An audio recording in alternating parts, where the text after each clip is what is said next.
Dis-nous les choses avec monsieur Kalash et monsieur. Pas me lâcher, hein. Ah, on te lâche pas aujourd'hui, on te lâche pas. Quand je suis dans le 9-1, on veut pas me lâcher. Ça. En plus, là, t'es avec mon gars sûr. Ouais, Bronx. le frérot. Bronx, on se connaît trop bien même. Ça fait trop longtemps qu'on se connaît. Et moi j'ai appris récemment que c'est toi qui organisais ça, alors que j'en ai entendu parler partout. Ouais. Et j'ai fait ok. Monsieur Bronx, comment ça va? Ah, ça va, grâce à Dieu. Hein. Tranquillement. Ah, ça va, et toi-même? On est là, on vieillit, tu connais? Dis-moi mon frère. Là, on est avec le petit frère. Tous les petits frères. Ils sont venus me donner la force par rapport à l'association et ça nous touche vraiment, vraiment, vraiment. Il faut savoir que on n'a pas eu d'aide, ni de gauche ni de droite. L'argent, elle sort des frères et de nos poches. Franchement, ça me fait vraiment, vraiment plaisir. Au lieu qu'entre nous, on soit dehors en train de se battre, on est là en train de donner la force. C'est même pas pour nous, hein. C'est pour nos enfants en Afrique, nos frères et nos sœurs. Mais je vais te poser la même question que j'ai posée tout à l'heure à Kalash. Est-ce que toi tu penses que l'Afrique un jour va se relever? Je pense que l'Afrique, pour se relever, c'est à nous de faire un travail. Parce qu'il y a beaucoup de gens, j'entends, qui disent que Dieu va faire. Dieu a déjà fait pour moi, je pense. Maintenant il faut faire. Maintenant, c'est à nous de faire. C'est à nous de faire. Et même par rapport à ce qui se passe au Congo, tout ça là récemment, là, tu vois, il s'est passé des choses. Les élections, tout ça, toi qu'est-ce que tu en penses de tout ça là? Par rapport au Congo, je me dis toujours que tant qu'on n'a pas nous-mêmes la main mise sur le Congo, jamais, jamais ça pourra avancer. Le futur président. C'est ce qu'il a dit tout à l'heure. Tout le monde le dit. Le président. Bientôt. Tu vois. Et maintenant, c'est à nous de tenir la main. Exactement. D'avancer ensemble. Parce que vous vous rendez compte quand même que vous êtes issu du pays le plus riche du monde. Ouais. Il y a tout là-bas. Il y a tout. Après, on est pillé énormément. Même quand on pille, on en a encore. Tu vois, c'est-à-dire qu'on est vraiment, vraiment riche. Et moi, en fait, c'est ça qui me fait vraiment mal au cœur quand je vois mon pays qui est extrêmement riche, être dans des situations comme ça, voir le peuple qui souffre, ça me fait extrêmement mal. C'est pour ça que je dis ça pas mal dans mes chansons, dans mes interviews, parce que c'est important aussi de dénoncer. Parce que tu fais partie des rares qui dénoncent en vérité, tu vois. Parce que même tu as parlé, j'ai entendu un de tes sons où tu parles du franc CFA. Parce que c'est la base de tout en fait. Ouais. Le franc CFA, c'est ce qui fait que l'Afrique est liée, quoi. Bah voilà, c'est ça. Par exemple, dans la système de Florent Pagny, je dis pour que l'Afrique avance, il faut qu'il y ait la monnaie commune comme à l'euro et tout ça. On peut plus continuer avec le franc CFA, ça sert à rien le franc CFA. Mais quand tu dis ça, t'as pas peur qu'on t'attrape comme Kadhafi là et qu'on te... Non, on va tous mourir un jour. Hein. Quand tu sais ça dans ta tête, c'est bon. Parce qu'il y en a, ils pensent qu'on va vivre éternellement et tout, on va tous mourir un jour. Il faut faire mourir pour une bonne cause que mourir comme un mouton comme ça. Et du coup, là, aujourd'hui, là, le concert qui se met en place, M. Bronx, Kalash, dis-moi un petit peu le but et les fonds, ils vont être reversés où? Le but de l'association, déjà, il faut savoir que le parrain par rapport à l'association, c'est Kalash Criminel et BG Security. Yes.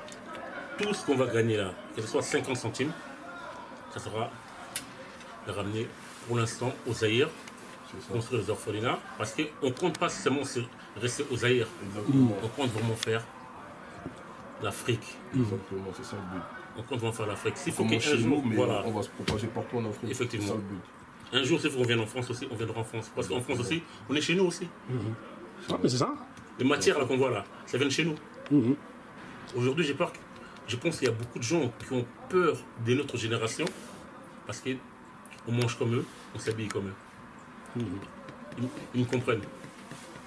Et du coup, toi, vu que tu as créé BG Sécurité, c'est-à-dire qu'à un moment donné, est-ce que, je vous pose la question à vous deux, vous pensez qu'il faut que vraiment, nous là, les gens de quartier ou d'ailleurs, il faut vraiment être des entrepreneurs aujourd'hui? C'est important. C'est très très important. Moi je pense que c'est très important dans le sens où déjà quand tu entreprends, tu as autre chose à faire que traîner dehors ou aller te battre. Tu vois, pour moi c'est très important d'entreprendre. Faut pas attendre que quelqu'un te prenne par la main, va travailler pour 1002, 1003. Toi-même tu peux créer ta société, te débrouiller et que ça marche.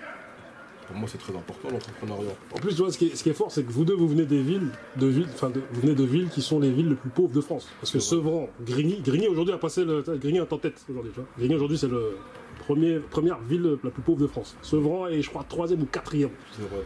Est-ce que ça vous a forgé un mental? Beaucoup. Un mental pour... Moi beaucoup. Quand tu viens d'en bas et c'est super dur et tu bosses énormément pour arriver en haut, forcément c'est pas pareil que les autres. Quand tu cravaches vraiment, c'est plus... Quand tu es en haut, c'est vraiment mérité et ça va être difficile de te bouger quand on est en haut.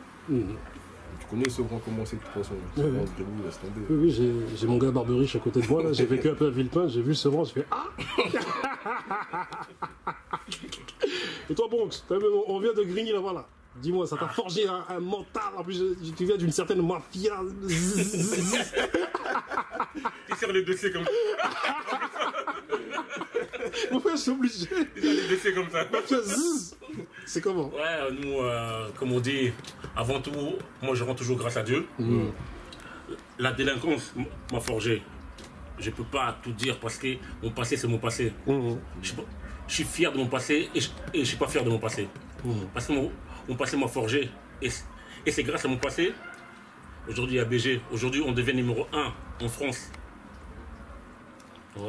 Et j'ai dit à tous les jeunes, noirs, arabes, chinois, je sais pas quelle couleur, si on se réunit, on sera fort. Exactement. Regarde, aujourd'hui là, on est tous ça. Au lieu d'aller se battre dehors, on est là pour donner la force. C'est ça. Pour que l'Afrique puisse avancer, pour moi, on doit déjà s'aimer nous-mêmes. Exactement. C'est des beaux messages, ça. Quel message de fin vous voulez donner un petit peu à tous ceux qui vont voir cette interview-là, au monde, là? Déjà, merci à toi d'être venu. C'est important aussi. Merci à vous. Même si tu marcelles. T'as vu ça 2 fois, mon frère? À chaque fois que tu me vois, Il se balade avec. Mais tu connais Grigny, tu sais comment on est. T'es venu, ouais, ça fait plaisir. Et on est pour la solidarité, pour que les choses avancent. C'est pour ça qu'on est là et je suis super content d'être là. De toute façon, le frérot, c'est la famille. Il a besoin de quoi que ce soit, il m'appelle, je suis là. Et pareil pour moi. Donc, Ben, Black, déjà merci. Et merci à vous tous, mes petits frères. Franchement, vous ne pouvez même pas savoir. Ça me fait vraiment, vraiment plaisir. Parce qu'on vient de loin. La plupart d'entre vous ne me connaissent pas. Lui me connaît. D'où je viens, d'où je sors. Aujourd'hui, c'est ensemble, franchement. Mais quand je vois ça, j'ai les larmes aux yeux. Mais c'est tout ce que je peux vous dire. Merci. Merci à toi. On est ensemble. Ça bouge pas. Merci, ça bouge pas. Merci à vous, les frères.